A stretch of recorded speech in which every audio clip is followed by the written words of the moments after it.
আসসালামু আলাইকুম। আশা করি সকলে ভালো আছেন।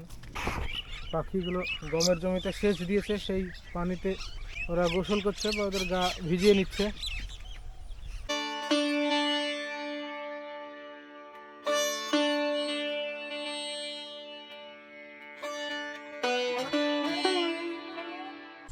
এই সেই পুকুর।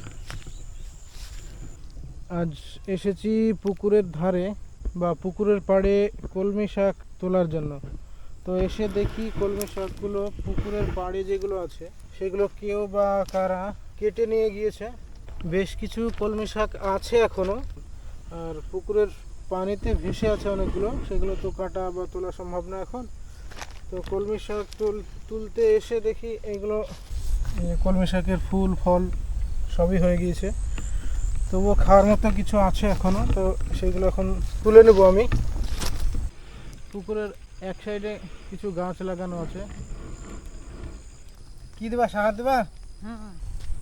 নালা করা আছে, জমি থেকে অতিরিক্ত সেচের পানি যেন এটা দিয়ে নেমে চলে আসে।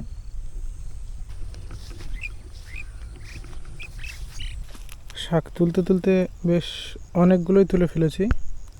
শাক তোলা আমার প্রায় হয়ে গিয়েছে। শাক তুলতে তুলতে বেশ অনেকগুলোই তুলে ফেলেছি। দেখতে পাচ্ছেন ব্যাগেও আছে অনেকগুলো এবং আমার হাতেও আছে। তো এখন আর আপাতত তুলব না, অনেক তোলা হয়েছে, তাতে কোনো সমস্যা নেই। কারণ বাড়িতে আমার যতগুলো মেম্বার আছে বা বাড়ির সবাই খুব পছন্দ করে এই শাক। মাঝে মধ্যে যেখান থেকেই দেখতে পাই তুলে নিয়ে আসি। আর হাটে বা বাজারে দেখতে পেলে সেগুলো যদিও শাকের জন্য বোনা হয় কিছু কলমি, সেগুলো কিনে নিয়ে আসি। আর কোথাও মাঠে বা পুকুরের ধারে দেখতে পেলে সেগুলো তুলে নিয়ে যাই। সবাই খুব পছন্দ করে।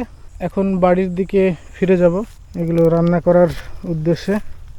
আজ এই পর্যন্তই, বিদায় নিচ্ছি এই প্রত্যাশা নিয়ে।